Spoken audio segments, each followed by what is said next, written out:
Bienvenido, José, y son todos tuyos. Muchas gracias, Guti. Hola, ¿cómo están? Acuérdense que la mayor cantidad de veces que los pueda escuchar, mejor.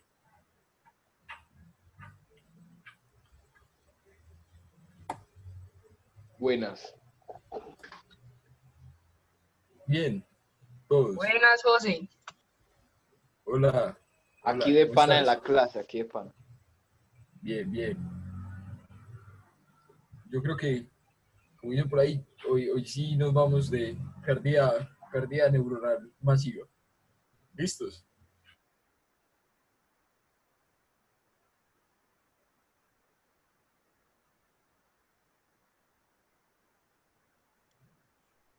José, no te Eh, estamos escuchando.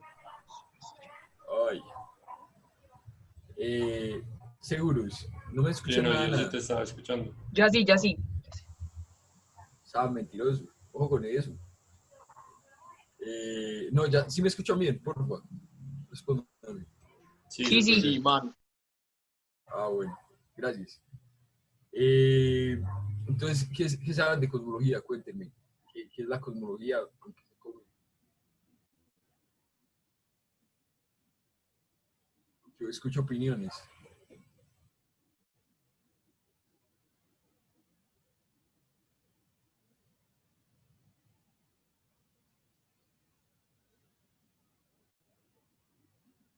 Cuéntenme.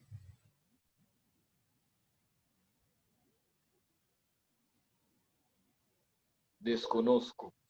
Lo que estudia el origen y la evolución del universo. Y sí, yo creo que esa es la mejor descripción, como estudiar el universo como casi que de la forma más macroscópica posible. Incluso esa forma de estudiar el universo de la forma más macroscópica es algo muy curioso. Lleva a terminarlo estudiando de la forma más microscópica. Entonces es muy, muy interesante que la cosmología aborda el universo, porque es diferente a casi que todas las otras áreas del conocimiento. Yo creo que ya todos han escuchado la historia y que todo era oscuridad. Todo era al principio, que de un momento a otro, la luz. José, yo no O sé al los otros, menos, pero te estoy... Sí, sí, eso, se te está yendo la voz como de a pedacitos.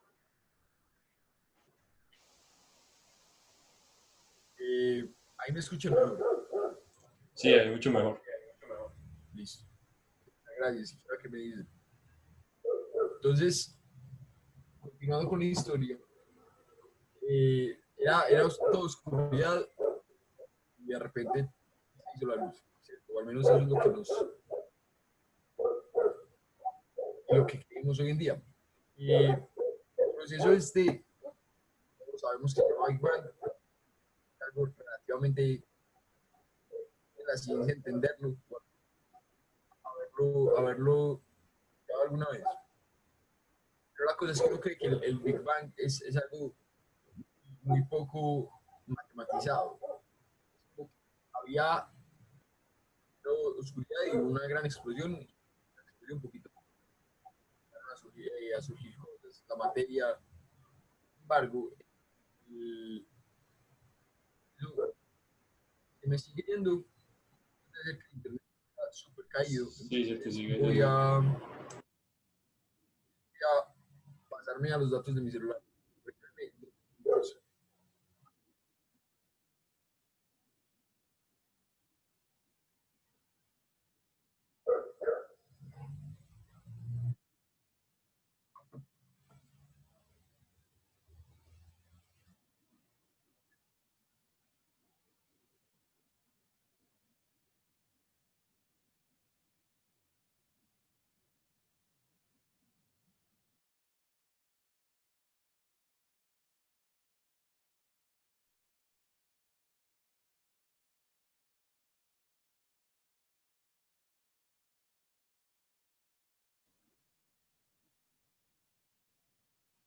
Hola, ¿me escuchan?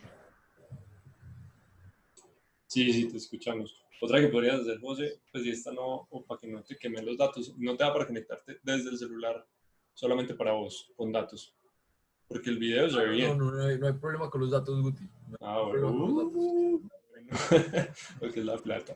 No, pues uno encerrado en la casa, ¿qué va a comer datos?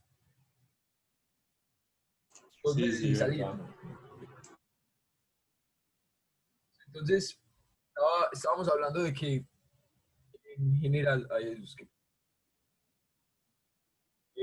que en general el proceso del Big Bang ha sido muy estudiado matemáticamente. Todo el momento preciso del Big Bang se conoce como la singularidad inicial. Entonces, una singularidad, pues desde el punto de vista de la física, No, pero muy, muy se te avanzada. sigue, perdón, José, pues se te sigue yendo. Yo creo que, es que yo creo que no es del internet, yo creo que puede ser una cosa del micrófono. El audio. Sí, sí, por eso intenta meterte desde el celular con el link que te mandé, solo para poner el audio. Creo, eso puede funcionar. No sé qué digan los otros. Y a Pero mí ahí me que pasa lo mismo. ya cambié el micrófono, se sigue. Sí, se sigue yendo ahí. eh,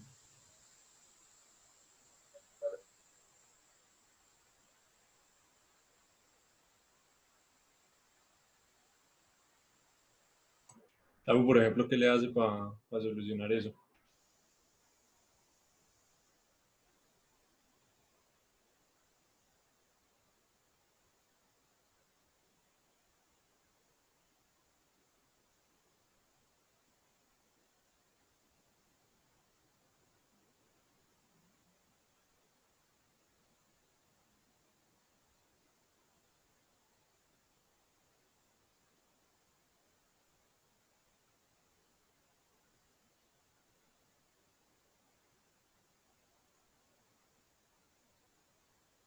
bueno, pero mientras tanto, entonces, eh, se escucha sin terrible el audio, no se entiende nada. O sea, pues yo al menos, no sé si todos, pero lo escucho como muy lejos, pues todo pasito.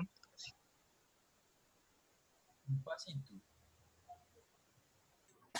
Ahí, ¿cómo lo escuchan? Mucho más duro. Mucho más duro. ¿Pero mucho más duro bien o mucho más duro mal? Bien, bien. Ahí suena bien, pero es que empecé a hablar a ver cómo funciona, porque O sea, pero hay como un eco. Eh, oh, veo.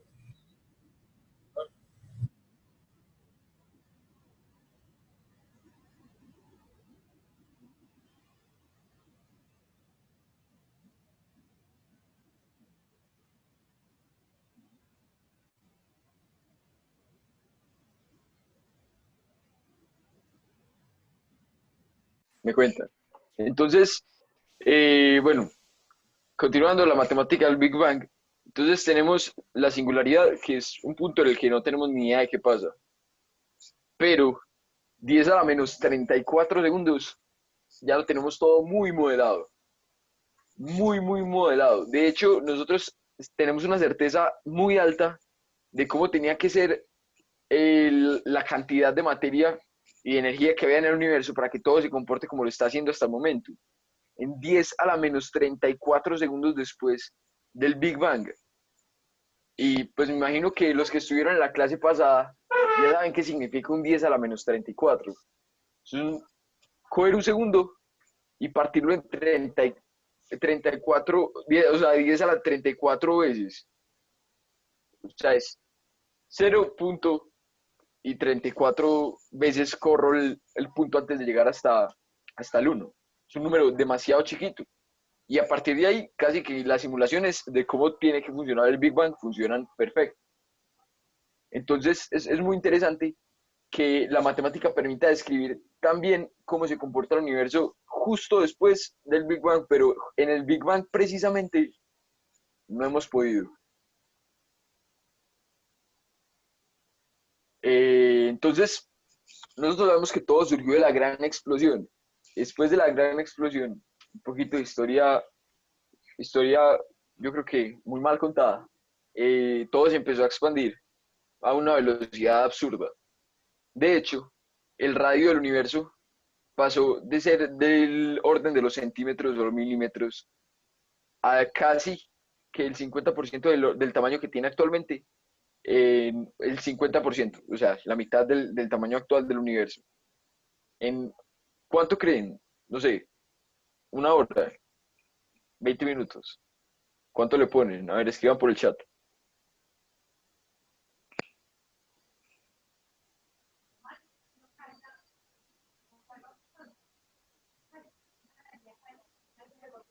Un minuto. Un minuto es un número chiquito. Un segundo también es chiquito. Bueno, la respuesta es como 10 a la menos 10 segundos. O sea, en menos de un segundo el universo se expandió extraordinariamente rápido. Eso se llama la época inflacionaria. Y es una de las razones por las que tenemos todavía un poquito de preguntas de cómo pasó el Big Bang, pero casi que la matemática está muy, muy bien entendida. Y eso de estudiar cómo evoluciona el universo es un tema casi que de ayer. En serio, es muy, muy nuevo. Vamos a ver cómo fue que nosotros empezamos a hablar del universo. Resulta que el primer cosmólogo que casi que nosotros propusimos, pues sí, que la raza humana puso a pensar sobre cómo es la estructura del universo a gran escala, un señor que se llamaba Immanuel Kant. Este Kant, y eso fue aproximadamente por 1850 aproximadamente, 1847 si no estoy mal, empezó a filosofar acerca de si las galaxias que ellos observaban y las nebulosas que ellos observaban a través de esos telescopios se podían llamar micromundos. O sea, si eran un universo aparte, hacían parte de nuestro universo, él les decía universos isla. Y era más que todo un tema filosófico, pues porque no había mucho que decir acerca de esos universos isla, pero sí fue el primero en ponerse a pensar seriamente acerca de qué estructura macroscópica tiene el universo. Y eso lo ponía uno a pensar, como les contaba yo la vez pasada, de qué hace el universo. Si solo tiene que haber uno o para que se pueda llamar universo, tiene que haber muchos, pues por precisamente la naturaleza del Big Bang. Y si hay muchos, entonces, ¿por qué esos no son parte de nuestro universo si un universo significa uno? Entonces, esa era la clase de cosas acerca de las que escribía el señor Kant, pero no empezó a hacer mucha matemática seria. Y aproximadamente por la misma época llegó este señor que yo creo que todos los que han participado en Olimpiadas han escuchado de él por alguna razón, incluso a los amantes de la astronomía observacional han escuchado a este señor que se llamaba Charles Messier. Él empezó a observar objetos de espacio profundo. Objetos de espacio profundo son como cosas que normalmente no se ven a simple vista, pues o no se ven casi a simple vista, a pesar de que hay algunas excepciones. Eh, y los empezó a catalogar. Entonces el señor hizo un catálogo de los 110 objetos de espacio profundo que a él le parecieron convenientes y los empezó a catalogar y se dio cuenta, de hecho, que había algunas diferencias entre, por ejemplo, nebulosas como esta. Aprovechen el sonido que ahorita vamos a hablar de efecto Doppler. Nos lo mandaron de papayazo.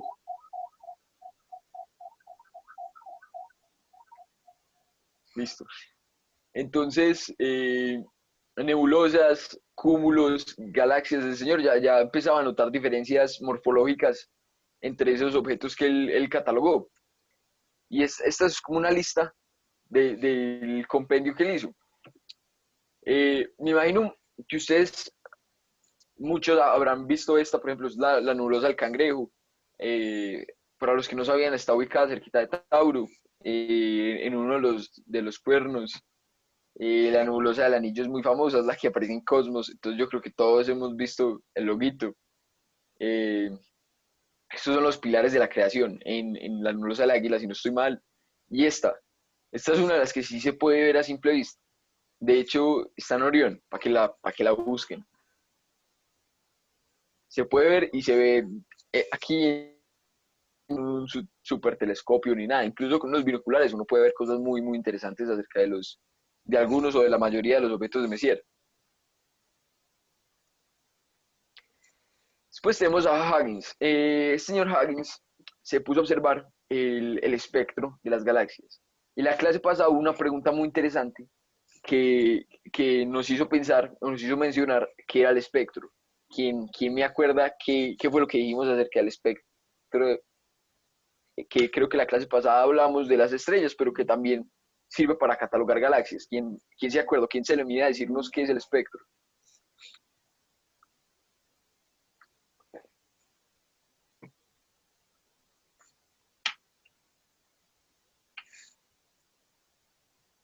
Hola, ¿será que estoy hablando solo? Guti, ¿sigues ahí? Gente, por favor. Sí, yo digo acá, pero los dejo que digan ellos qué es el espectro. Sí, no, pero están muy tímidos. A ver, por favor, ¿quién nos ayuda? ¿Qué es el espectro? Del espectro, pues tengo entendido que es como las frecuencias electromagnéticas en la que emiten los diferentes cuerpos. Ok, muy bien, esa me gusta mucho. Eh, qué otra opinión tenemos? ¿Algún otro comentario?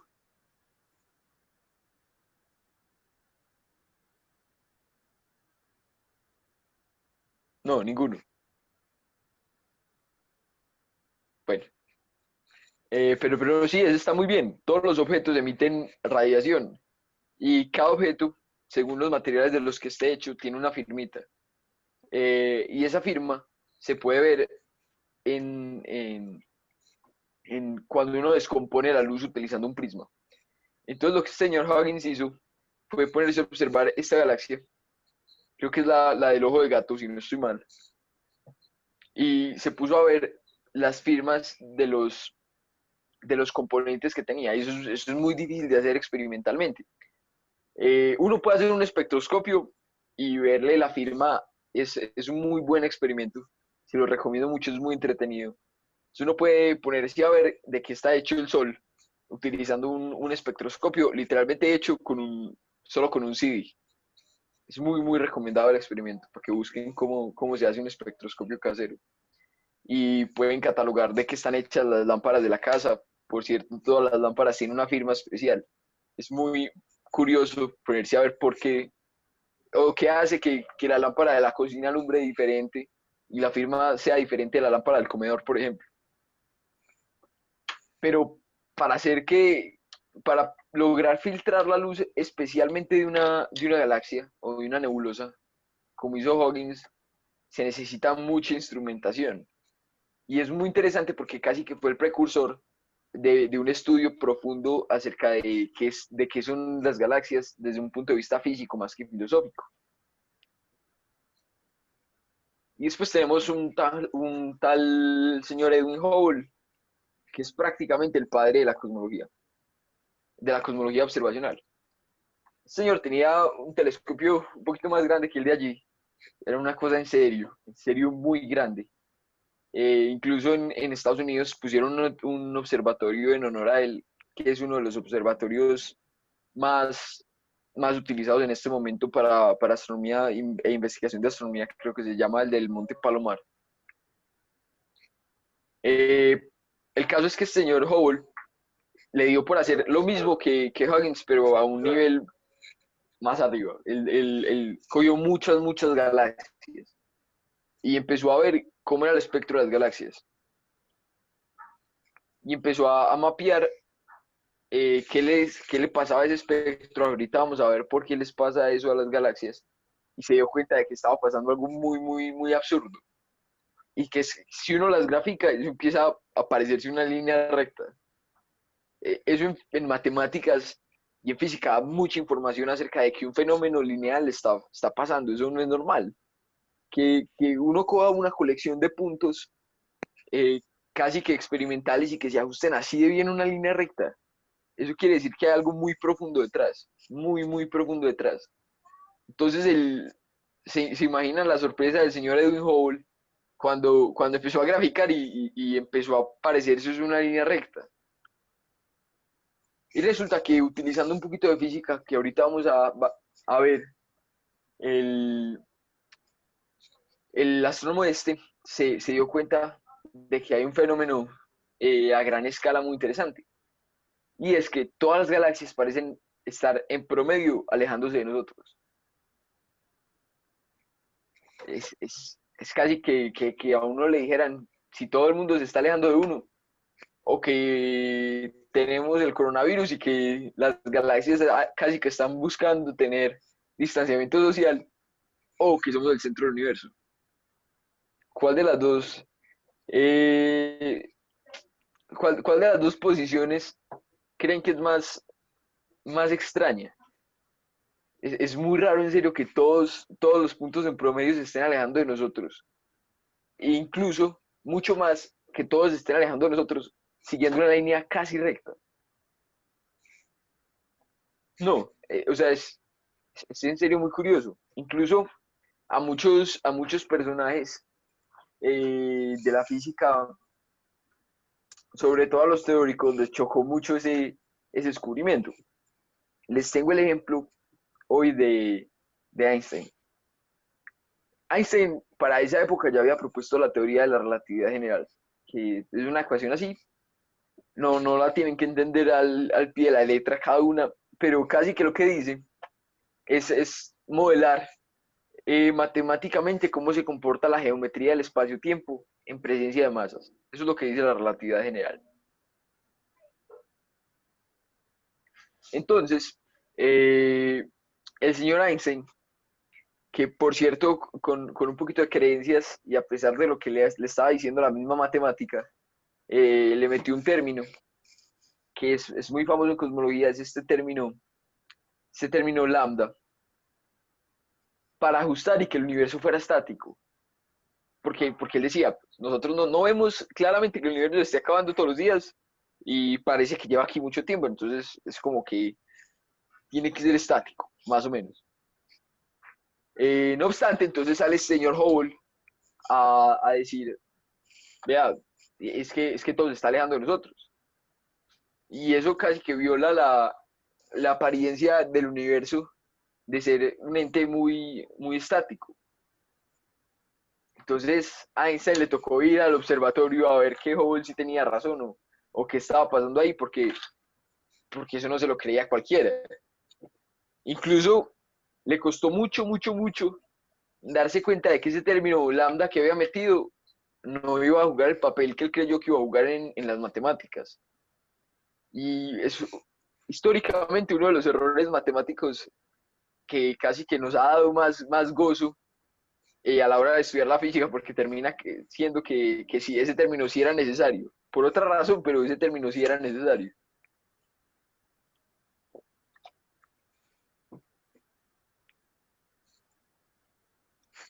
Entonces, al final lo que terminó descubriendo Hubble es que las cosas sí se expanden a una tasa.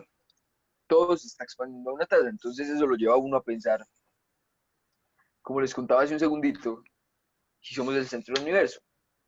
Entonces esta animación nos muestra que a pesar de que parezca que todo se está alejando de nosotros, el mismo fenómeno se puede ver desde cualquier punto de vista. O sea, no importa. Si ustedes están en Andrómeda, también van a ver que todo se está alejando de ustedes.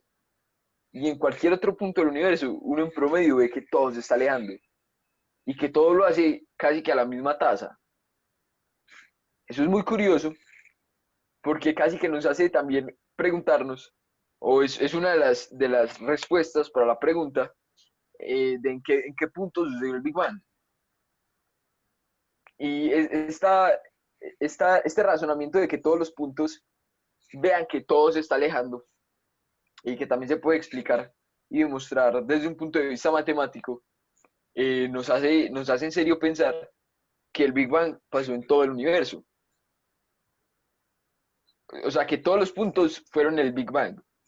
y casi que tiene sentido porque antes no había espacio, o sea, no había otro punto en el que pudiera existir eh, fuera de la gran explosión. Entonces, tiene sentido que los cosmólogos entiendan que el Big Bang pasó en serio en todo el universo. Al mismo tiempo, ¿no? Es un poquito contraintuitivo, pero tiene sentido. Entonces resulta que Hubble, con todos los datos que obtuvo, si uno se pone a graficar entonces la distancia a la que estaba la galaxia versus a la velocidad a la que uno puede medir que se está alejando. La gráfica y eso le da una línea recta muy buena, muy buena. De hecho, los puntos casi que se ven como aquí se muestran un poquito más dispersos, pero se aproxima bastante bien. Y entonces sale la famosísima ley de Hubble, que es muy importante. Entonces esta nos dice que la velocidad a la que se está expandiendo el universo, o al menos a la que vemos que las cosas se están alejando de nosotros, depende de una constante, que luego vamos a ver que no es tan constante, por la distancia a la que están. O sea, les hago la pregunta y me gustaría, porfa, que me dieran sus opiniones. ¿Creen entonces que la velocidad a la que se está expandiendo el universo es una constante? Según esta ley de Hubble. ¿Qué opinan?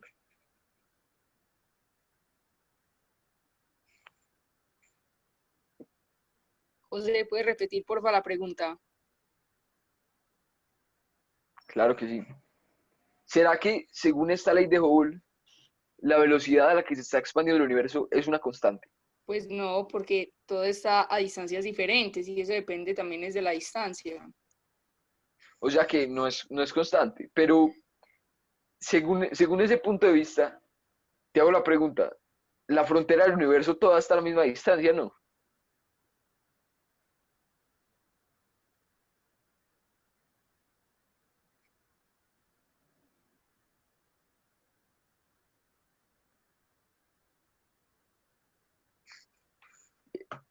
¿Qué más opiniones?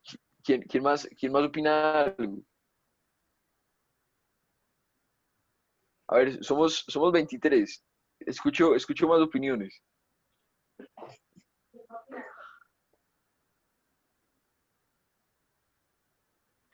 Bueno, diría yo que no es tanto una constante porque intervienen ahí muchas más fuerzas que no la hace tan constante en el momento de expandirse. Sí, sabemos que se está expandiendo constantemente, pero intervienen otras cosas.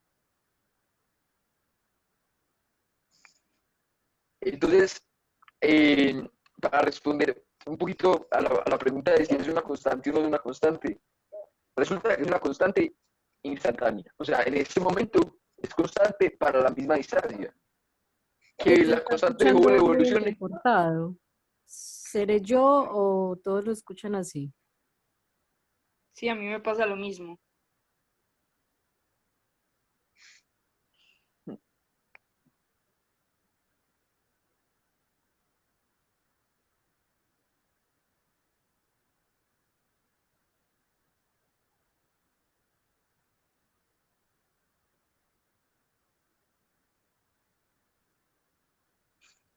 Cuéntenme, todavía me escuchan muy mal. Ya Ahí está se bien. escucha súper bien. Ah, listo. Entonces ir al internet. Terrible. Perdón. Entonces, a ver, otra vez. Resulta que la constante de Hubble, José sigue es que igual. ya, pero sí está muy raro, ¿no? Entonces yo creo que tiene que ser Zoom, porque yo también te escucho muy entrecortado. Eh,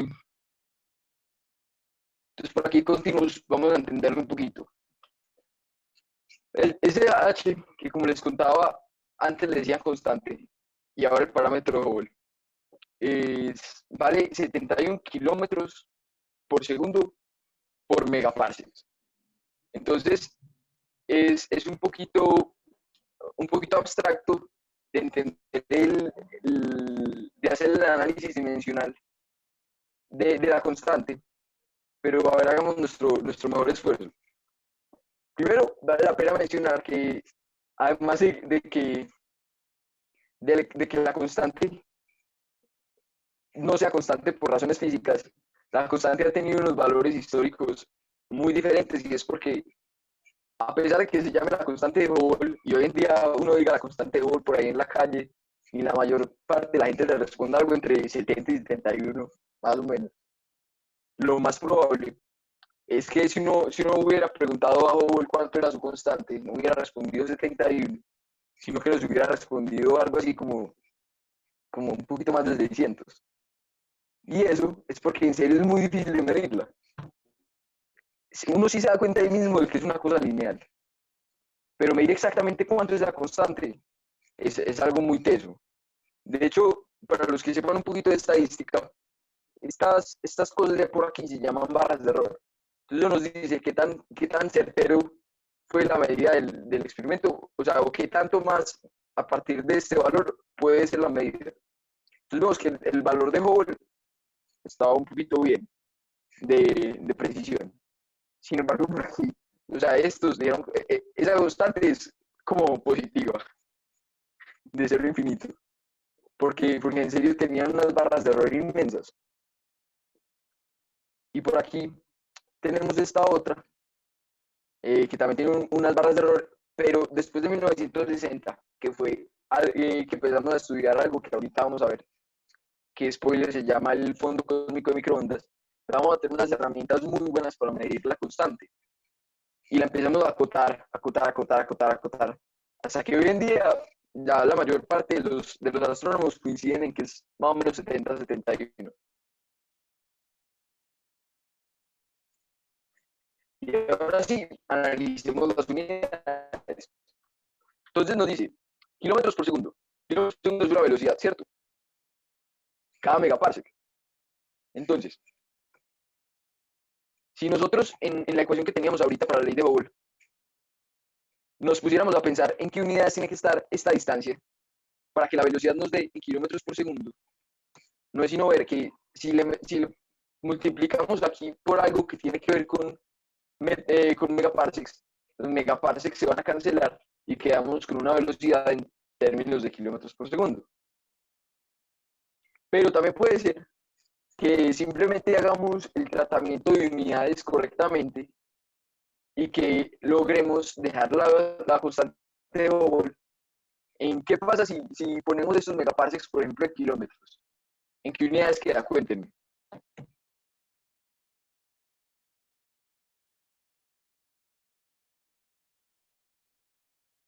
¿O se puede repetir, porfa? ¿Cómo? No te escuché bien, perdón. Repetir, pues la pregunta, que ¿de qué a kilómetros? Claro. Que si nosotros ponemos las unidades correctamente, hacemos una conversión de unidades bien y logramos que estos megaparsecs nos queden en términos de kilómetros, ¿en qué unidades nos queda la constante de Hubble?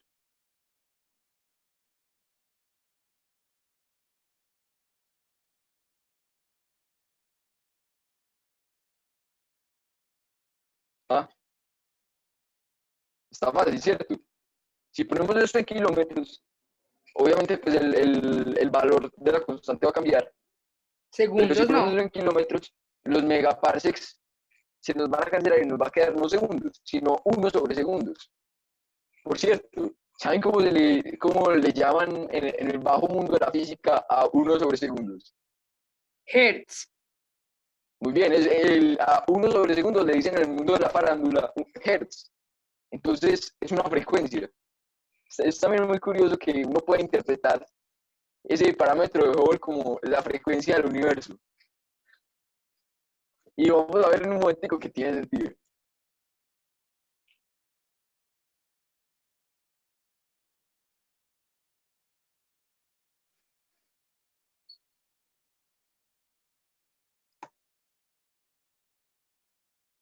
Entonces, que es muy importante tener las unidades bien cuando uno vaya a la conversión. Esa es una de las razones por las que uno más se la tira a las pruebas y haciendo ejercicios relacionados. Pero entonces es importante pasarlo todo a unidades del sistema internacional para poderlo utilizar eh, para varias cosas. Porque si uno lo va a utilizar para la ley de Hubble así normal, puede simplemente meter la distancia siempre en megaparsecs y la velocidad siempre va a dar en kilómetros por segundo. Pero la verdad, yo no entiendo a quién se le ocurrió utilizar esas unidades, esas unidades tan extrañas para, para, para simplemente darnos información acerca de la velocidad a la que se expande como tasa de la distancia, porque hubiera sido más fácil que todos lo tengan en unidades de Hertz. Entonces, este bebé representa un poquito de cómo me siento yo acerca de las unidades que alguien decidió ponerle a la constante de Hubble.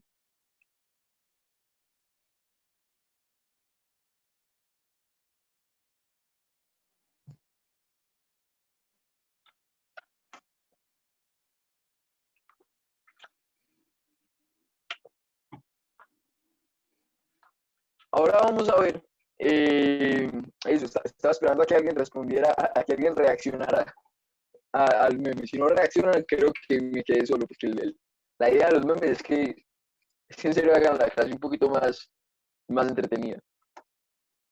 Entonces vamos a ver para qué sirve esa H. Como les contaba hace un momentico, uno puede interpretarla literalmente como, como la frecuencia del universo. Entonces, si nosotros queremos ver, si nosotros queremos hacer un cálculo, que por cierto es un poquito aproximado, un poquitico nada más, es como suponer que el universo solo está lleno de materia y no de radiación, pero es matemáticamente no tan machetero. Uno puede calcular la edad del universo solamente poniendo en la calculadora uno sobre ese número. Entonces, de ahí yo creo que se deriva uno de los ejercicios que vamos a hacer hoy eh, más interesantes acerca de la constante Hubble.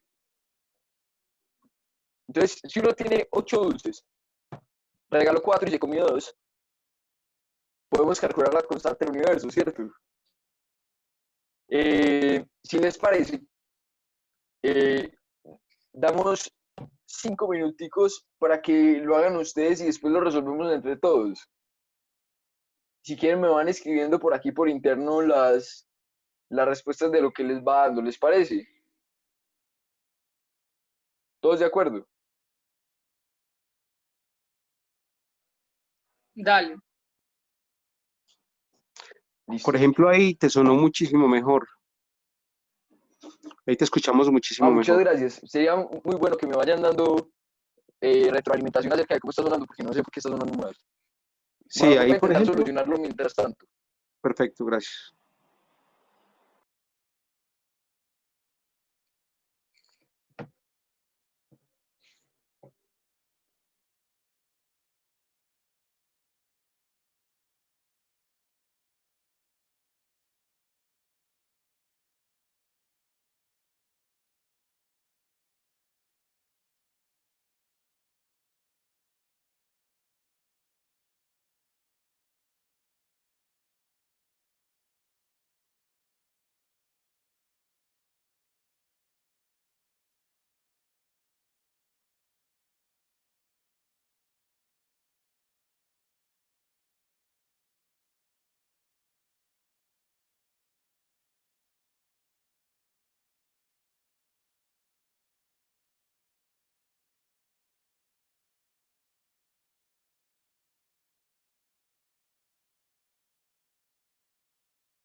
Listo, por aquí por interno me pidieron ayuda del público, entonces una pistica. Acuérdense que para hallar la frecuencia del universo, como le dicen, lo único que tenemos que hacer es pasar las unidades de Hubble todas al sistema internacional.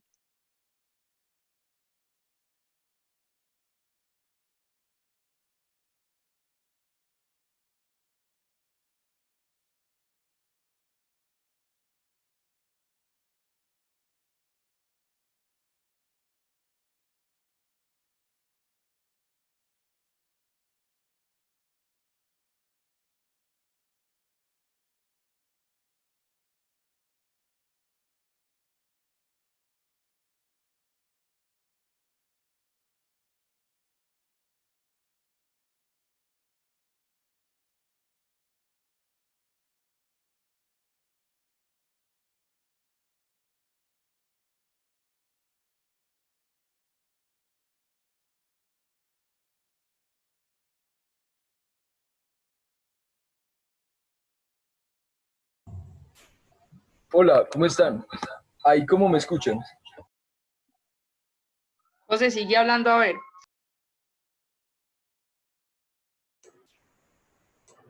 Ahí sí te oyó súper bien, José, pero eso sigue hablando a ver.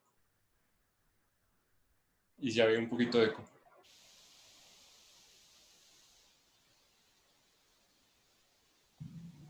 Hola, ¿cómo me está escuchando ahí? Ahí, excelente.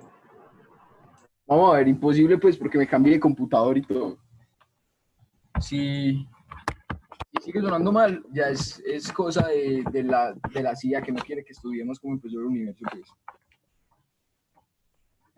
Mejoró muchísimo. Gracias. Ey, ¿a quién le dio 10 a la 10 años?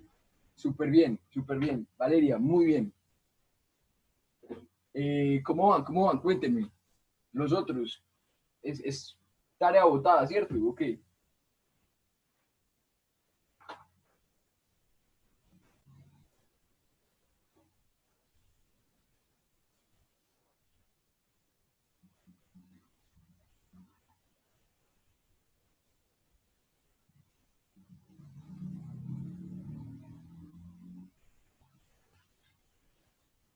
10 a la 10 años, excelente.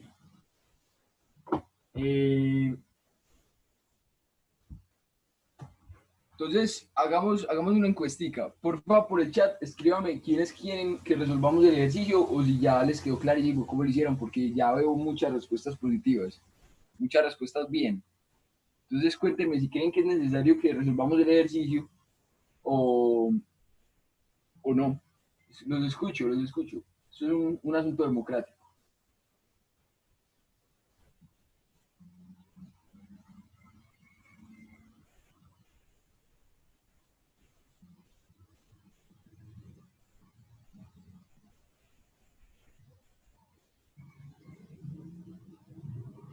Listo.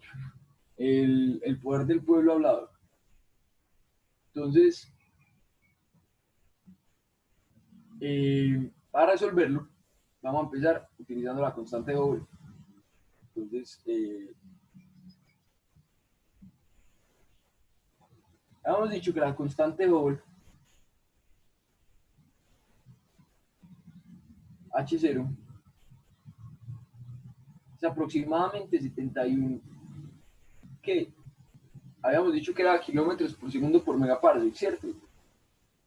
Entonces, kilómetro por segundo cada megaparsec.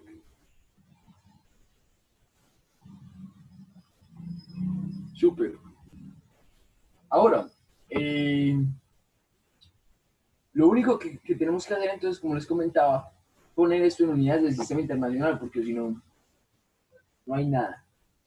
Entonces, para ello vamos a multiplicar por uno todo. Todos estamos de acuerdo que uno puede multiplicar por uno y es como si no hubiera hecho nada. Es como cuando llueve y escampa, ¿cierto? No hacer nada. Entonces, multipliquemos por uno y resulta que un 1 es exactamente lo mismo que tener 1 sobre 1. ¿Sí o no? Si hago algo de brujería, me cuentan. Entonces, por ahora, lo único que tenemos es que hemos multiplicado por 1 sobre 1. Entonces, ahora vamos a reemplazar este 1 porque utilizamos que si ponemos aquí que 1 megaparsec, para que esto siga siendo un 1 sobre 1, abajo tendríamos que poner cuántos kilómetros son 1 megaparsec, ¿cierto? ¿Quién me ayuda ahí? Cuéntenme. ¿Quién me echa una mano? ¿Cuántos kilómetros son 1 megaparsec? O primero, ¿cuántos parsecs hay en 1 megaparsec? 10 a la 6. Eso, muy bien. Eso lo sacamos de lo que vimos la clase pasada, ¿cierto? De que 1 mega quiere decir 10 a la 6. Entonces, esto viene siendo, con verde, 10 a la 6 parsecs. Y ahora sí, nos queda muy fácil pasar de parsecs a kilómetros. Pues muy fácil no, pero nos queda un Google de distancia, ¿cierto? Entonces podemos utilizar que otra vez multiplicando por 1 y dividiendo por 1, que es como no hacer nada, que un parsec son ¿cuántos kilómetros?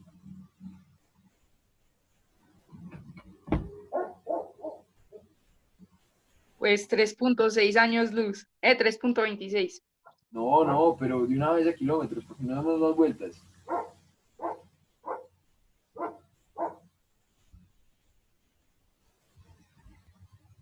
Bueno, resulta que un parsec son 3.086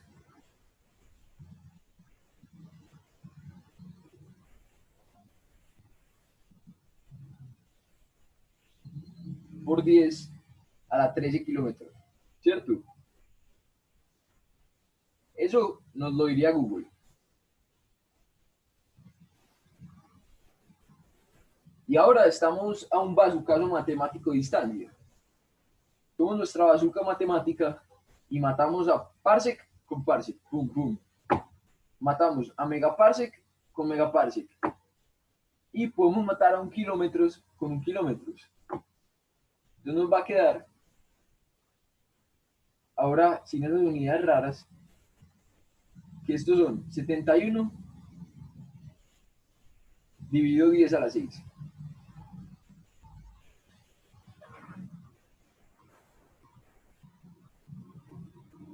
Por 1 sobre 3.1 más o menos por 10 a la 13, ¿cierto? Y esto todavía tiene las unidades de 1 sobre segundos, porque eso sí no se nos muy bien. Por 10 a la 13. Y le metemos eso a la calculadora. Entonces, en un segundito, a ver, 71 dividido 10 a la 6.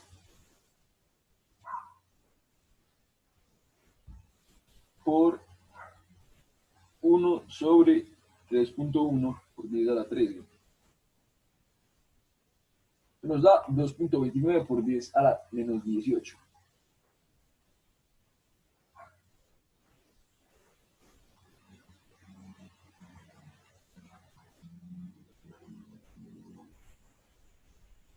Hertz, ¿cierto? O 1 sobre segundos. Súper. Y también habíamos dicho que el tiempo que nosotros queremos, el tiempo de todo el universo, lo podemos calcular como 1 sobre la constante Hubble. Entonces, si metemos eso en la calculadora, nos queda simplemente 1 dividido 2.29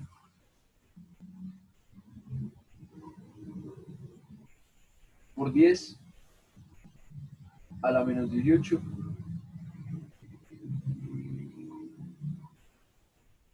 1 sobre segundo.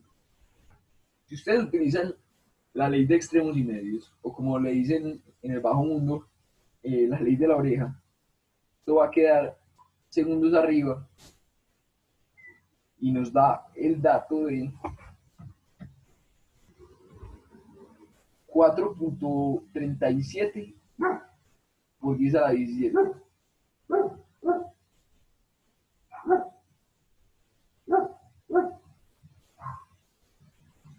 segundos, ¿cierto? Pero si ustedes les preguntan cuántos años tienen, pues o cuánto tiempo han vivido y responden en segundos, es como raro.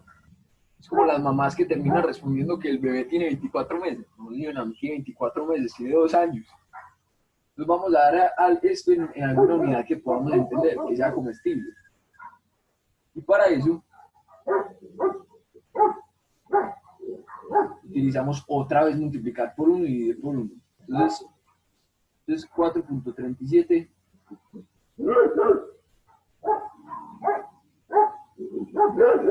por 10 a la 17 segundos, ¿cierto?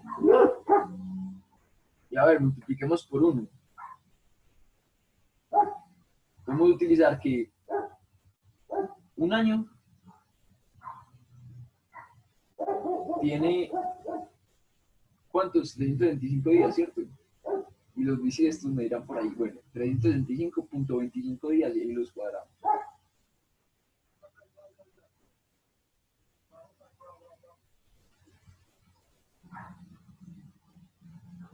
Y también podemos utilizar que un día tiene como, a ver, 86.400 segundos, ¿cierto?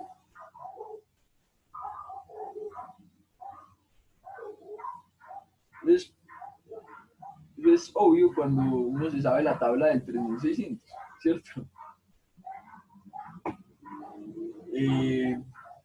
No mentiras, son cosas que uno termina aprendiendo de todas las veces que le toca utilizarlas. Entonces, 4.37 por 10 a la 17 dividido 325.25 por 86.400. Vamos a ver cuánto nos da.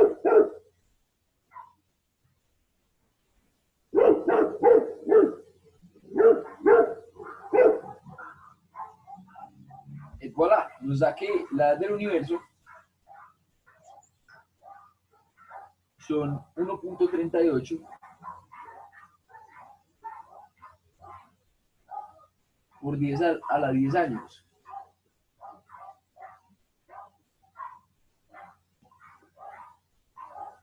Resulta que si ustedes van a buscar en Google, también les da que son más o menos, que es más o menos esta misma cifra. Esa es la cifra que da Google y la que uno escucha en History Channel. Aunque no sea la más precisa porque tiene en cuenta esa falta de materia, ese exceso de materia y falta de radiación, que ahorita vamos a ver que cambia unos detallitos en algunas ecuaciones. Es el dato que da Google. Entonces ya saben, cuando los pare alguien por la calle, no sé, un gamín, nos vayan a atracar y les pregunten la edad del universo, ustedes responden ese número, listo. Ya lo calcularon ustedes, ya no le tienen que creer al tipo de aliens que aparecen en History, que esa es la edad del universo.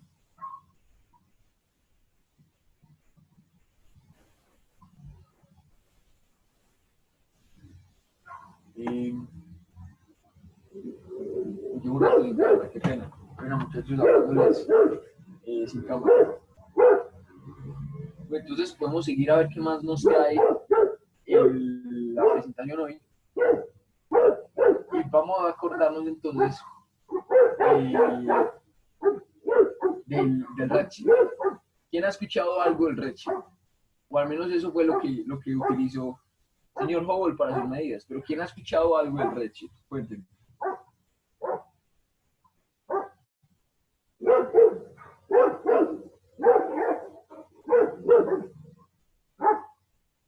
Que el corregimiento al rojo pasa cuando la fuente que lo está emitiendo se está alejando de nosotros. Bien. Y eso pasa con todas las ondas, ¿cierto? Es un efecto que se llama el efecto Doppler y pasa absolutamente con todo. Por ejemplo, con el sonido. Yo ahorita les conté que había una ambulancia por ahí sonando. Incluso si uno escucha un carro pitando, uno ahí mismo se da cuenta de que hay un cambio en la frecuencia. Vamos a ver si algún día el internet nos quiere colaborar.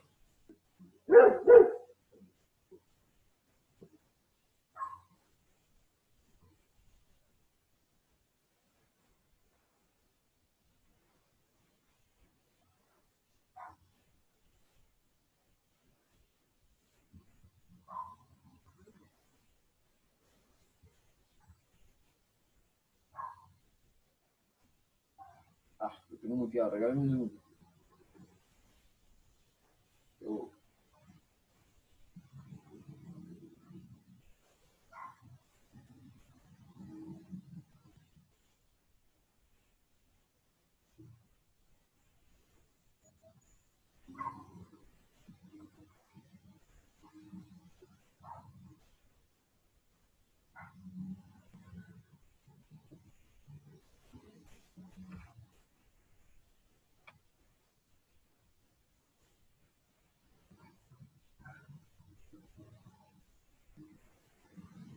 Entonces ahí podemos ver qué es lo que pasa.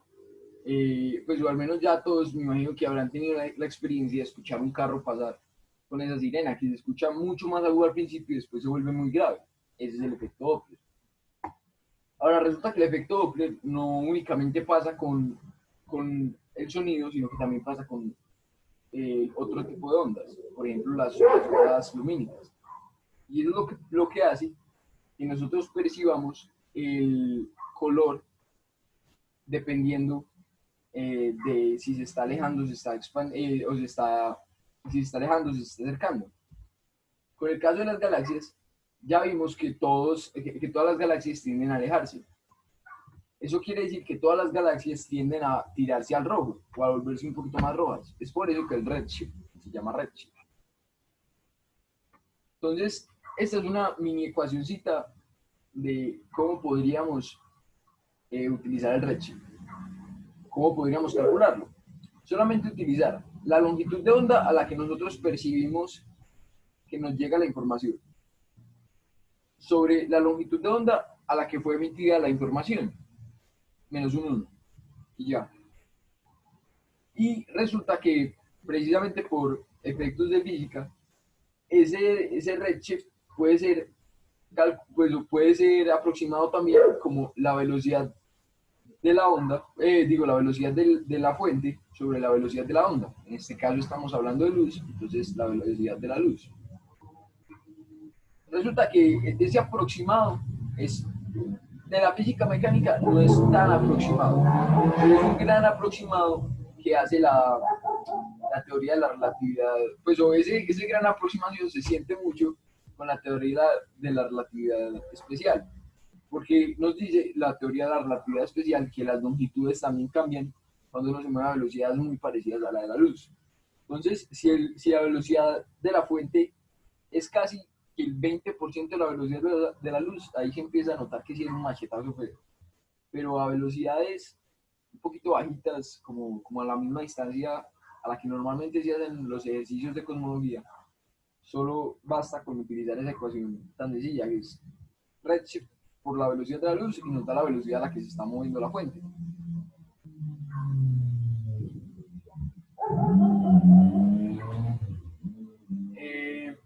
Resulta que entonces aquí vemos que si nosotros fuéramos utilizando esa aproximación, hay un punto en el que nos empieza a dar más grande que la velocidad de la luz. Eso no tiene muchísimo sentido para Einstein, y es por eso que el machetazo se vuelve bien grande, como un logaritmo. O sea, la ecuación normal se ajusta como un logaritmo, mientras que la ecuación esta es una lineal. Entonces es por eso que se nota gran diferencia cuando la velocidad tiende mucho a la velocidad de la luz. Y ahora vamos a hacer otro ejercicio chiquito. Otros 5 minuticos para ustedes y después, si es necesario, lo resolvemos entre todos. Entonces resulta que vamos a tener una galaxia que se está o alejando o acercando. Y vamos a utilizar esa galaxia que al principio estaba emitiendo en una longitud de onda de 912 Armstrongs, pero que nosotros vemos con una longitud de onda de 10.320 Armstrongs por los efectos del efecto Doppler. Entonces la pregunta es, primero calculemos el redshift y segundo, calculemos la velocidad a la que se está moviendo. ¿Les parece?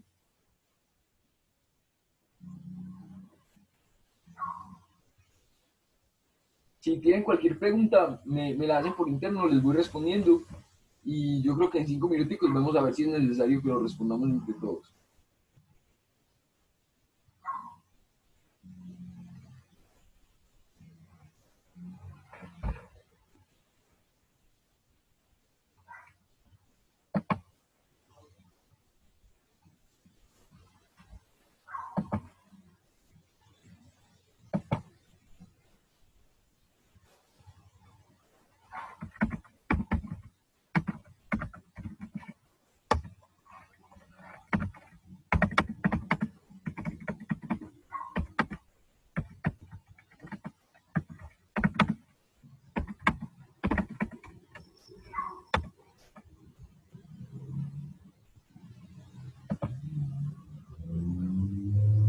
José. Hola. La longitud, pues la longitud de onda que aparece es 10,3, pues 10,3 o 10.000. 10.320 Armstrongs.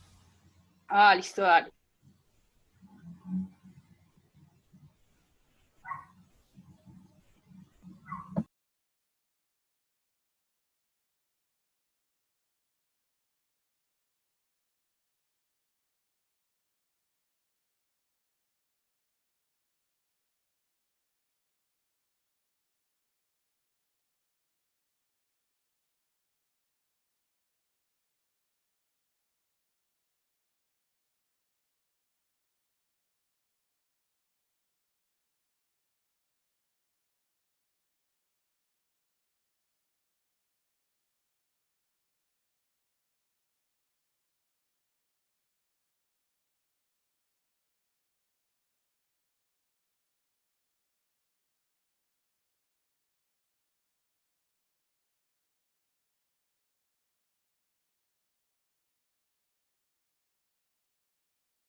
José, ¿puedes ver el chat, por favor?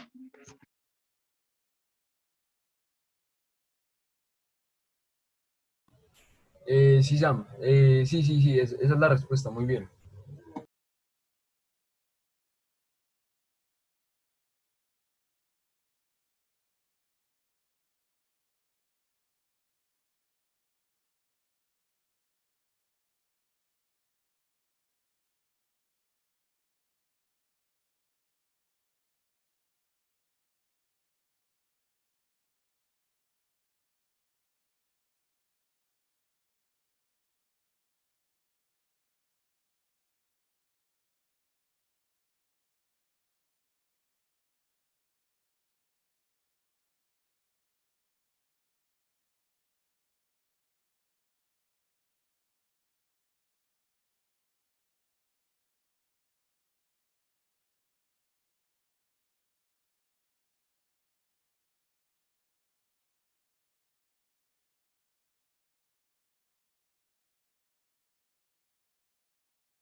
Hola, lo hacemos.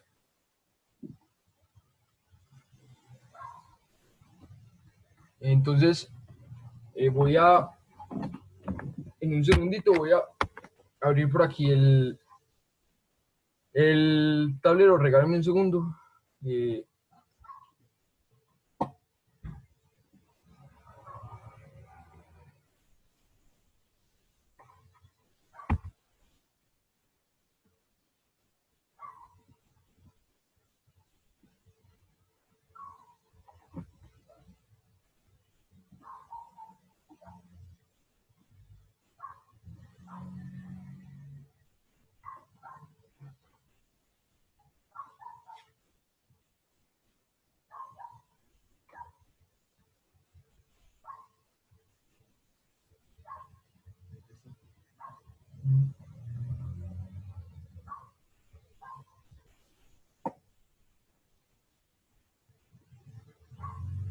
Listo, entonces, a ver, teníamos que calcular el redshift, ¿cierto?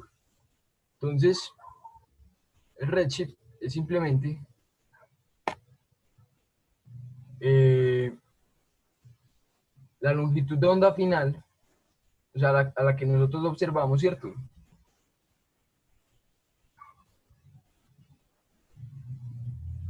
Sobre la longitud de onda a la que se emitió, menos 1.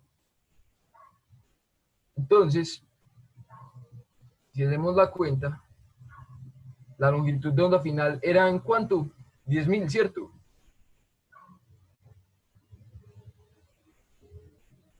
10, eran 10.000. 320. Sí. Gracias. Gracias. 320 Armstrongs. Por cierto, para que lleguen a una idea, un Armstrong es 1 metro por 10 a la menos 10.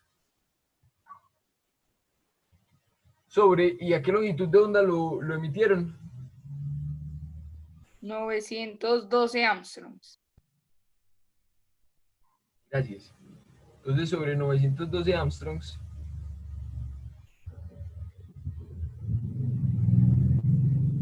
menos 1. Entonces, rápido, a ver cuánto da la cuenta.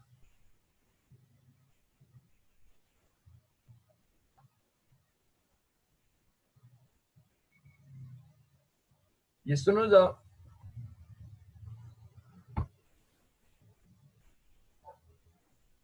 ¿cuánto nos da?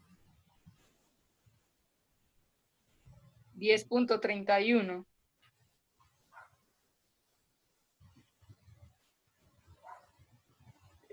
Uy, Sam, está al revés. Esta cuenta está al revés. Es así, Y eso me di cuenta. solo menos 1. Entonces, porque está trocado cuál observamos y cuál se emitió. Entonces ahora sí, si hacemos la cuenta, nos dan menos 0.9. ¿Por qué sabía que tenía que estar mal? Porque nos estaba dando mucho más grande que 1. Y cuando calculáramos la velocidad nos iba a dar mucho más grande que 1. Es decir, Einstein no iba a estar muy de acuerdo, ¿cierto?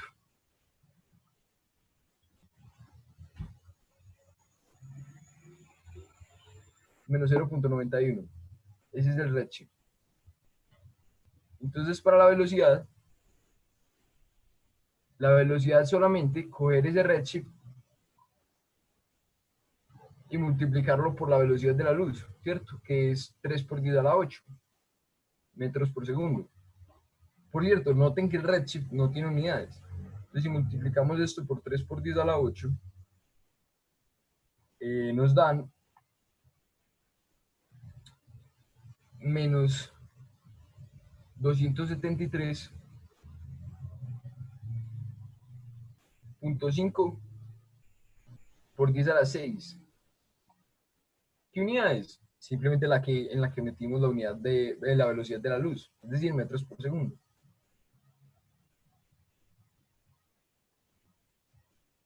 Es decir, la galaxia se nos está acercando, y es lo que nos dice este signo, se nos está acercando, a pesar de lo que dice Hubble, hay algunas excepciones, por lo que no todas son lineales, se nos está acercando a 273 millones de metros cada segundo.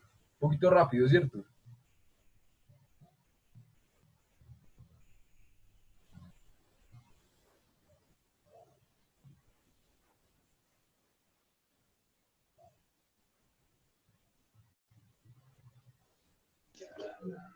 Yo hago una pregunta, Cuéntame.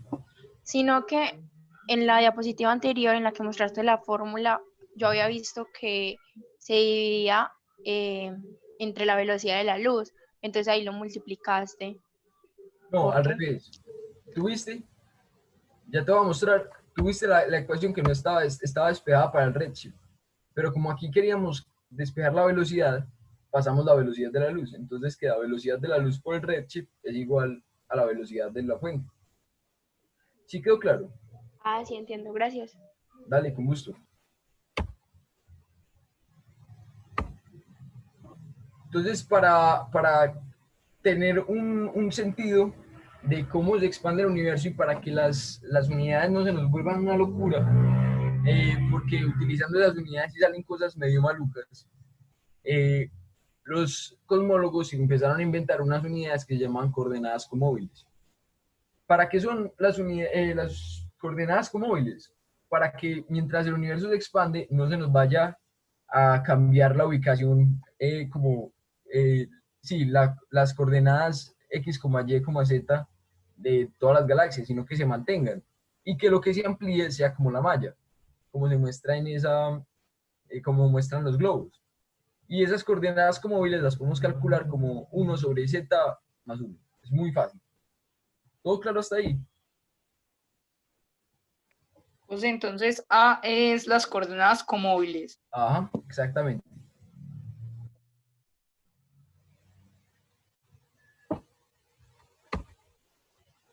Entonces eso nos permite seguir conservando como la noción de distancia a pesar de que la distancia totalmente cambie.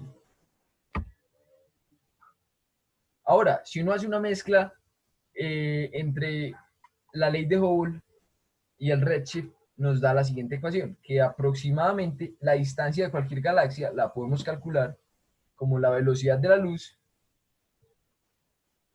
por el redshift dividido por la constante de Hubble.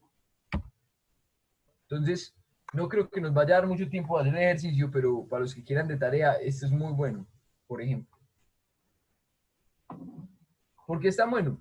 Porque utiliza que ningún cuerpo, ninguna información puede viajar más rápido que la luz. Entonces, si uno tiene la información de la distancia de la galaxia, puede saber hace cuánto emitió la luz que nosotros estamos percibiendo hoy en día.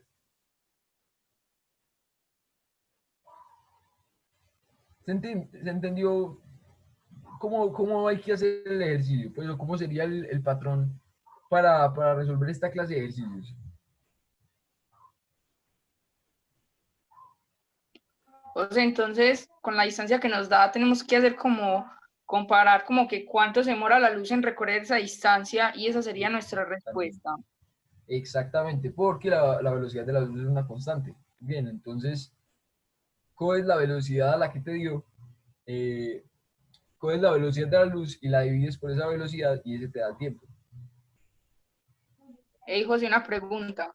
Cuéntame. El redshift no, pues que no podía ser mayor a 1. Clásicamente no.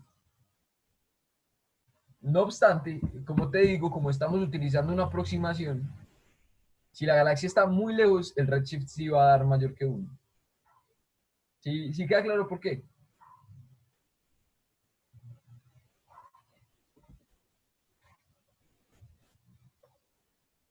Entonces utilice ese valor, pues de 6 punto algo como el redshift. Sí.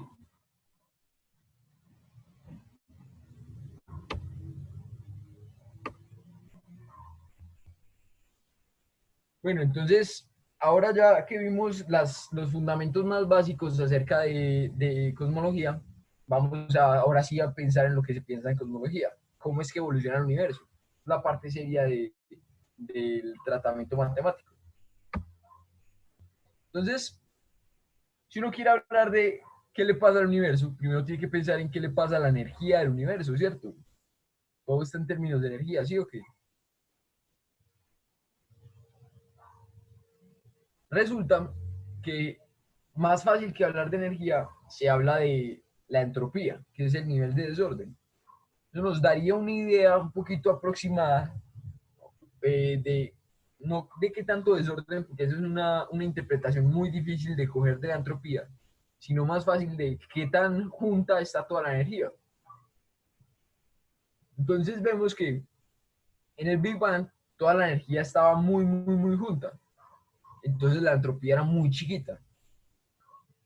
Pero mientras el universo se expande, como no le estamos agregando más energía, entre comillas, pues porque habrán escuchado de la energía oscura, que es otro tema muy aparte, como no le estamos agregando más energía, pareciera como si el universo completo estuviera aumentando su entropía, y esa es la segunda ley de la termodinámica, ¿cierto?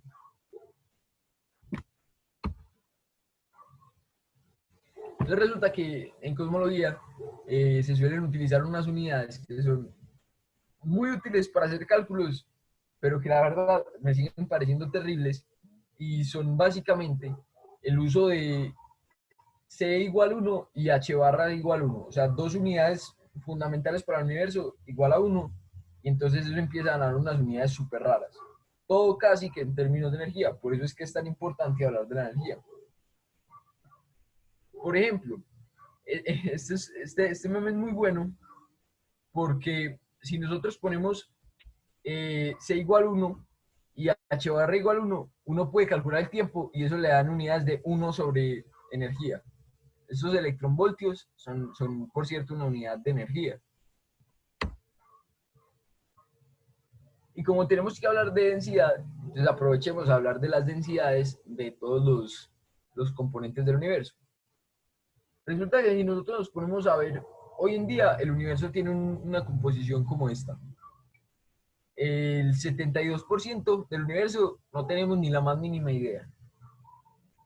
Y el otro 23% sabemos que más o menos tiene que ser, pero tampoco tenemos ni la más mínima idea. Y tenemos un 5% que es como de lo que estamos hechos y la materia que entendemos bien.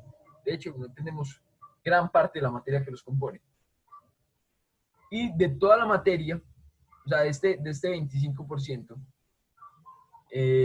tenemos que gran parte son neutrinos, las partículas de las que les hablé la vez pasada, que son unas partículas supremamente interesantes, pero con las que no podemos conversar ni 5, porque no interactúan con nosotros. Fotones, que es pues, luz, básicamente la energía que tiene la luz. Estos son átomos bien conformados, o sea, el 12% de todo este pedacito. Y el otro 63% entonces es materia oscura que todavía no tenemos ni idea de qué tiene que ser. Entonces, si nosotros queremos ver cómo cambia la densidad, tenemos que ver cómo cambian los parámetros del universo. como habíamos conversado, el universo se expande, entonces el redshift aumenta. Otra forma de verlo, mucho más fácil que el redshift, es simplemente ver que si el redshift aumenta, ¿qué le pasa al factor de escala? También aumenta, ¿cierto? Entonces, la densidad de la materia la podríamos calcular como ese factor de escala elevado a la -3. Eso -3, y para los más estallados, que me imagino que aquí hay varios que estarán haciendo fila para participar en las Olimpiadas Internacionales y que se entrenan mucho, les recomiendo mucho este ejercicio. Y es utilizando cómo cambia el volumen del universo. Uno puede demostrar que la forma de la densidad de la materia varía con el inverso del cubo del factor de escala. Entonces, miren que si el factor de escala aumenta, la densidad de materia disminuye. Veamos qué tanto. Si el factor de escala aumenta 8 veces, la densidad de materia, ¿cuánto disminuye?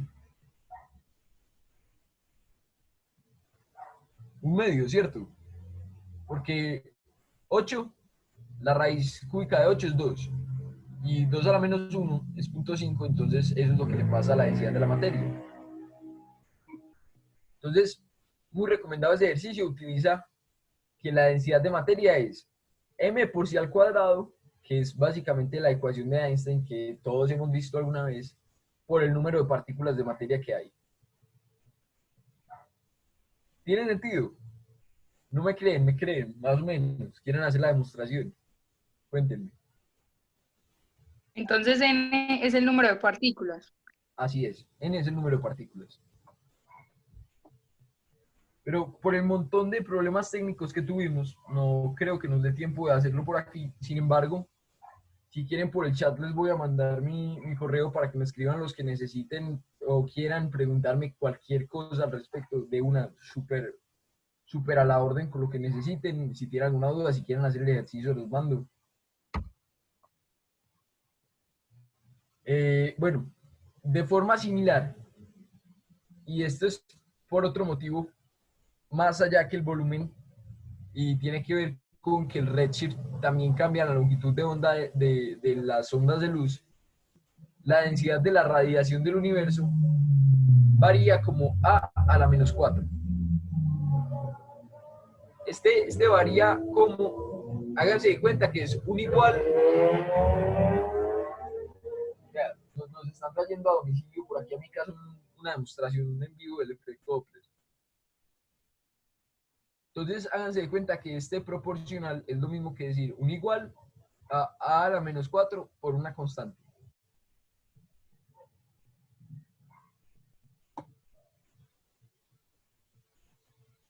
Y la materia oscura.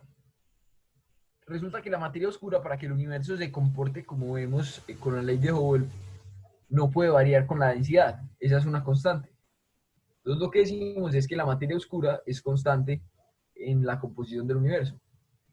Otra forma de decirlo, un poquito más matemática, más fancy para los que quieran verlo en las ecuaciones que les voy a mostrar ahorita, es que la densidad de energía oscura es proporcional a la 0.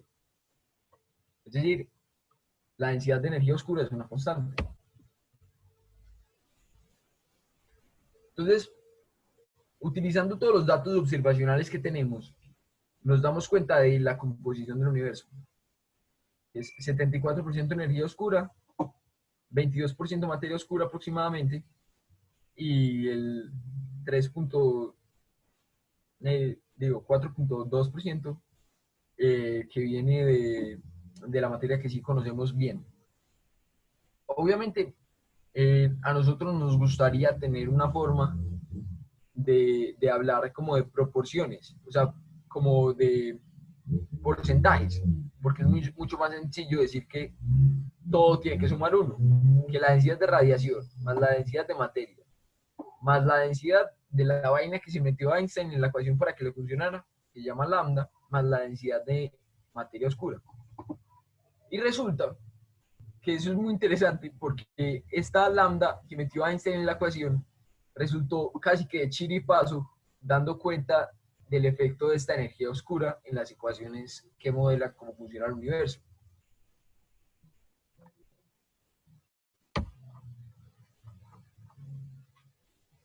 Y aquí les traigo la razón por la que uno no le debería decir constante Hubble a la constante Hubble. Y es que si uno quisiera ver cuánto vale la constante de Hubble para cualquier factor de escala, ¿qué tiene que hacer? Coge la constante de Hubble en unidades del sistema internacional, no la de 71 kilómetros por segundo por megaparsec, sino la que calculamos ahorita, y la eleva al cuadrado, por el porcentaje de materia por a la menos 3, más el porcentaje que apoya la energía oscura, más porcentaje de radiación por a la menos 4. Estos son los factores que ahorita les conté, que nos daban una idea de cómo evolucionan esos factores. ¿Se entiende la ecuación? ¿Alguna inquietud? ¿Cualquier pregunta? Cuéntenme. Entonces el omega es porcentaje. Es en realidad una fracción. Digamos, para la energía oscura, como todo tiene que sumar 1, sería 0.74. Para la materia oscura sería 0.22. Para esta, por ejemplo, pues para todo el compendio de materia bariónica, así se le llama la materia que sí entendemos, tendría que ser 0.042. Ah, listo, listo.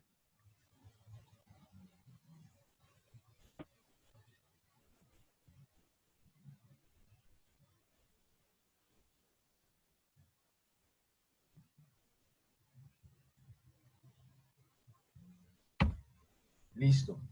¿Cómo hacemos entonces para saber que esas cosas sí tienen sentido? Simplemente vemos como la primera imagen que nos da el universo. Esta es la primera foto que le tomamos al universo. Pero resulta que como la luz se demora en viajar, apenas nos está llegando. Entonces, esto se llama el CMB, Fondo Cósmico de Microondas.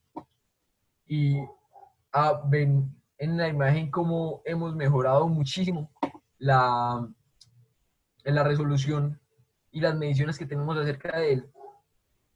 Y dan información entonces, según lo que vemos, de qué tanta composición del universo tenía que tener al principio y qué tanta composición tiene hoy en día. Por ejemplo, ahorita Sam me mencionaba que no es normal que un redshift dé más grande que uno. Es verdad, no es normal. Si da más grande que uno, eso quiere decir que está muy lejos o que fue emitida hace mucho tiempo. Resulta que este fondo cósmico de microondas fue emitido hace tanto tiempo que el redshift es de 1000. Y ahí no se puede utilizar la ley normalita de el efecto Doppler ni la de Hubble, porque esta vaina ya tiene unos efectos relativistas inmensos, debido a que el universo claramente se está expandiendo a velocidad más grande que la de la luz en las fronteras en esa época, por el efecto inflacionario. Pasó de un tamaño muy chiquito a un tamaño muy grande en muy poquito tiempo.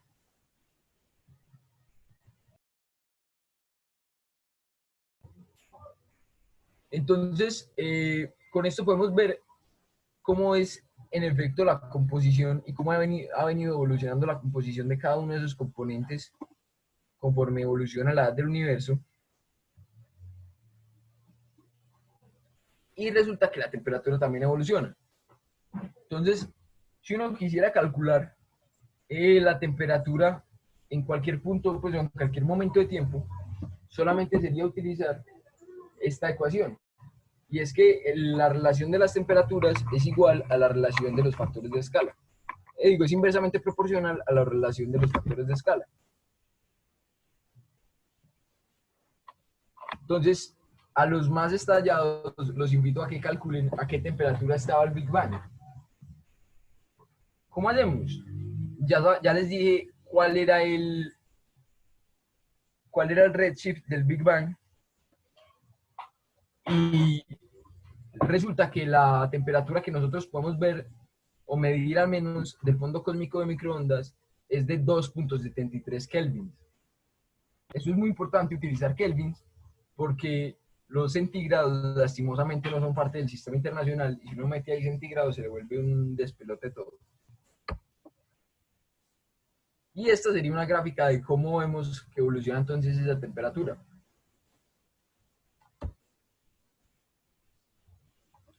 Entonces este es el ejercicio, como les conté, por los problemas que tuvimos, no creo que nos dé mucho tiempo de solucionarlo, pero también para los más comprometidos con la causa de las Olimpiadas se los traigo porque es muy buen ejercicio.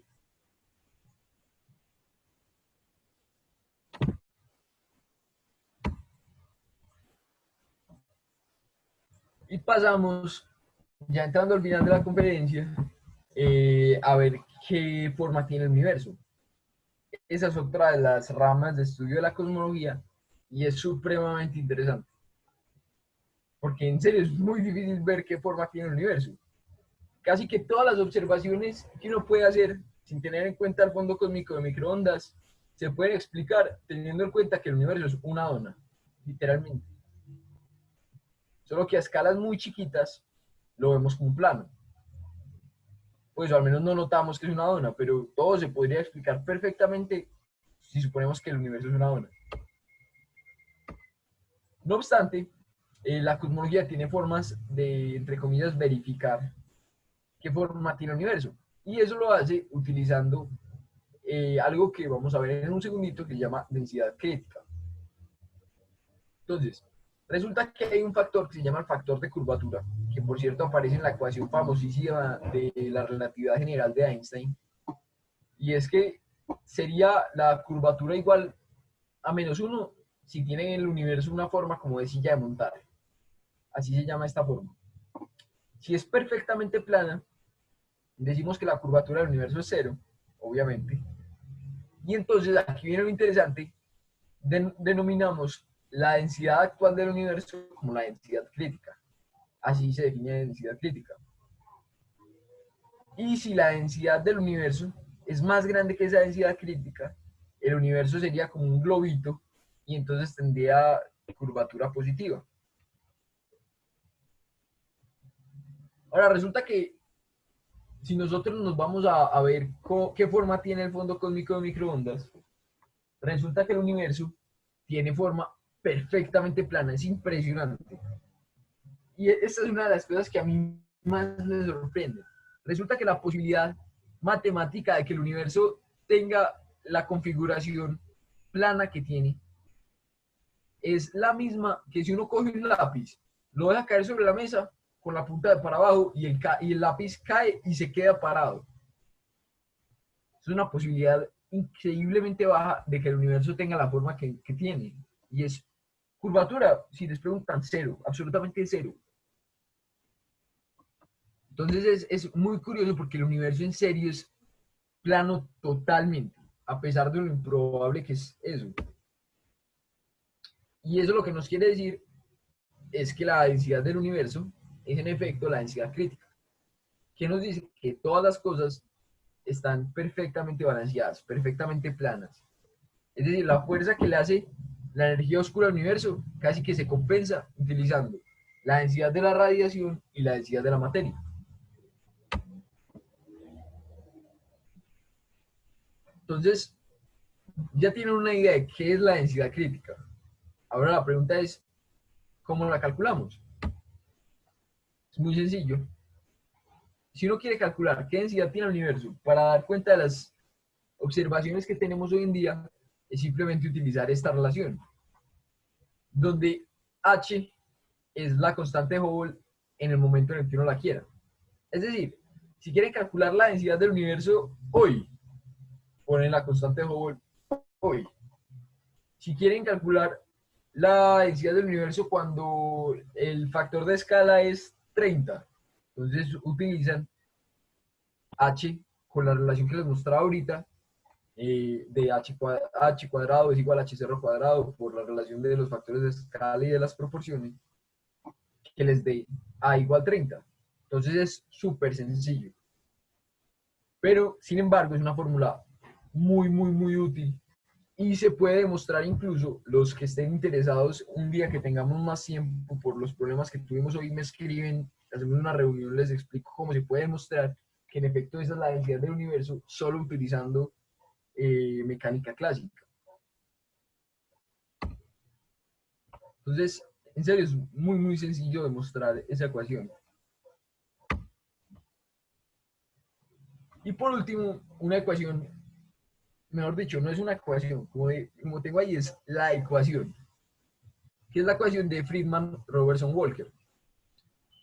También por aquí mucha gente le mete Telemetry, que fue el primero que se le ocurrió que el universo había sufrido esa época inflacionaria del Big Bang y todo eso. Señor, un duro de la cosmología, un monje francés.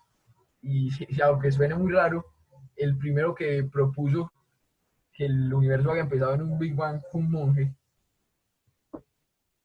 Entonces, este señor aportó mucho a la cosmología matemática y apoyada en estos otros señores, la ecuación de Friedman-Robertson-Walker se vuelve muy precisa para describir cómo evoluciona el universo. Y es simplemente esta. Miren, es muy sencillo, muy sencillo de ver que si la curvatura es igual a 0 y uno despeja la densidad, le da la densidad crítica. Qué bonito, ¿no?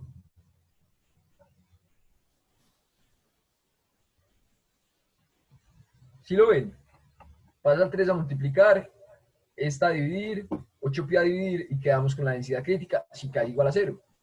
Y también nos daría, por ejemplo, cómo tiene que ser este parámetro de Hubble para la curvatura que nosotros queramos tener en el universo. Entonces uno con esto puede modelar un montón de universos, un montón. Y de hecho, eso lo están haciendo. Les quería contar de algo que se llama la simulación del milenio. Unos científicos tesísimos pusieron un computador a correr más de 2 meses con estas ecuaciones y lo pusieron a evolucionar. Pues evolucione, a ver qué le pasa al final. Y resulta que esta ecuación modela muy precisamente, y para los que estén interesados, no sino que busquen simulación del milenio, modela muy precisamente las condiciones actuales del universo. Todavía se están haciendo muchos ajustes porque da una estructura muy rara, pero a grandes escalas es una simulación súper bacana. Y eso que solo tiene en cuenta que la materia del universo no interactúa entre ellas. Es casi como que despreciar la gravedad. Es decir, tiene en cuenta que el universo, para la simulación y para muchos de estos cálculos cosmológicos, el universo está lleno de un gas. De un gas como el gas ideal que a uno le enseñan a utilizar en química, de PV es igual a nRT. De hecho, esa ecuación se utiliza y se puede utilizar para calcular también cómo cambia la presión del universo según el factor de escala. Y incluso esa ecuación del Lemaitre-Robertson-Walker también nos da información de cómo va a terminar el universo. Resulta que si el parámetro, o sea, la suma de todos los parámetros, 6 omega lambda, es más grande que 1, el universo se va en el futuro a acabar en un Big Crunch. Es decir, todo va, por acción de la gravedad, a colapsar en sí mismo. Si ese parámetro es 1, entonces tenemos el universo plano y el universo se va a seguir como está expandiéndose a la misma rata y se va a ir frenando poquito a poquito, hasta que quede casi que un universo estático como se lo había imaginado Einstein al principio. O si ese parámetro es menor que 1, tenemos que el universo va a tener lo que conocen como el Big Rip. Es decir, todo se va a desunir poquito a poquito. Se llama una muerte lenta porque como las cosas cada vez están más lejos, la entropía va a aumentar muchísimo.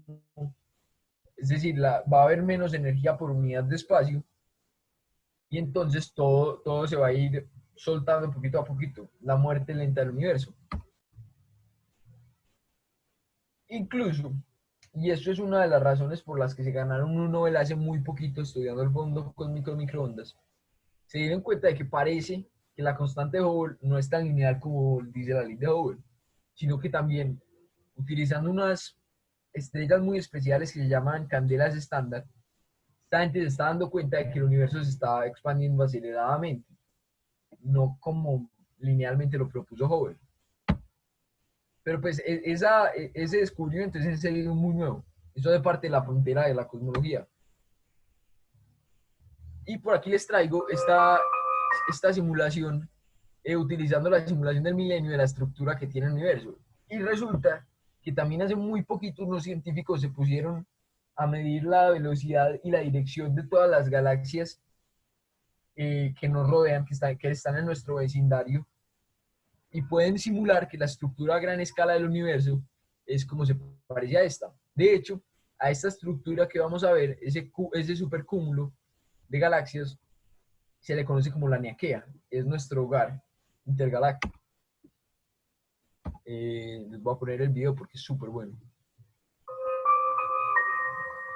Somewhere in the universe is a small blue planet, the third rock from the star called the Sun, just one of billions of stars in a spiral galaxy known as the Milky Way.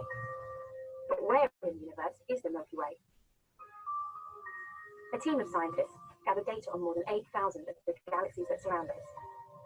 They mapped each galaxy's position and movement in space. And, for the first time, they've shown that the Milky Way is part of a much larger system of galaxies, a supercluster that they have named Laniakea. The Milky Way is nested in the furthest reaches of the structure, on the outskirts. The entire universe can be seen as an intricate network of galaxies, a cosmic web. Some areas are almost empty, dark voids. Others are densely packed with galaxies in regions known as superclusters. Superclusters are the biggest structures found in the universe, but scientists struggle to define where one ends and another begins. To map our home supercluster, a team led by Brent Tully at the University of Hawaii studied the motions of the galaxies around us in unprecedented detail. Even though the entire universe is expanding rapidly, gravity is also at work, pulling against this acceleration. By discounting cosmic expansion, the team worked out which galaxies are being pulled towards us, shown in blue, and which are being pulled away, shown in red. This enabled them to create a map of cosmic flows, the paths that galaxies migrate along, tugged at a tiny pace by the force of gravity. Using this motion, they came up with a new way to map the distribution of matter in the universe. Delving into our home supercluster, you can see that most galaxies are being pulled towards a dense center. This is known as the Great Attractor. Our galaxy is among those sliding towards this patch of space, which dominates our region of the universe. Let's take a different view. Each circle represents a galaxy. Again, we can see most galaxies being pulled towards the Great Attractor, in the direction of the arrow. Between the Great Attractor and us, the Milky Way, is a relatively empty area, a blue void. And next to us is Virgo, a large and dense cluster, whose bright galaxies have been observed from Earth for centuries. And entonces, muchachos, resulta que de esto de la cosmología, la mitad está hecha y la mitad falta por hacer. O mucho más de la mitad falta por hacer, si me preguntan a mí. Imagínense que esa primera foto del universo, por ejemplo, puede ser tomada mucho antes si utilizáramos neutrinos. Esa cosa es súper interesante. O, por ejemplo, hay unas estructuras que no entendemos en el fondo cósmico de microondas y que nadie sabe explicar. Solo se pueden explicar introduciendo factores nuevos de física que todavía no se entienden. Por ejemplo, supersimetría. No entendemos, por ejemplo, qué fue lo que hizo que al principio del universo no se aniquilara materia con antimateria. Y también solo se puede explicar utilizando nueva física. Y mucho menos idea tenemos de qué diablos es la energía oscura y por qué está haciéndole lo que le está haciendo al universo. Si ni siquiera entendemos en serio qué es la materia oscura. Entonces resulta que para los que les interesa eso, la cosmología, mucha matemática, es en serio un área muy bonita que tiene mucho futuro. Mucho, mucho, mucho futuro. Y a los que quieran, en serio, los esperan varios Nobeles. Y por último mensaje, yo sé que esto acaba con todo. Esta es la imagen de Max Planck, que introdujo la mecánica cuántica y muestra que a pesar de que la física es de las cosas más bonitas del universo, también parece ser de las más dañinas. Y les cuento que quedo muy a la orden de cualquier cosa. Les quedo viendo muchísimos temas porque 2 horas es muy poquito para hablar todo lo que hay que decir de cosmología. Y muy a la orden lo que necesiten. Espero que les haya gustado la charla y cuéntenme si tienen cualquier tipo de pregunta.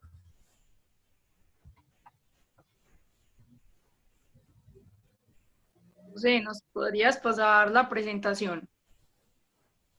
Claro que sí, Sam. Queda montada. Yo se la voy a mandar a Agustín para que le monte al Drive. El ¿Les Drive. parece? De Bien, una. yo les, ahorita voy a subir el video, que incluso yo creo que ya voy a darle stop. Chao YouTube.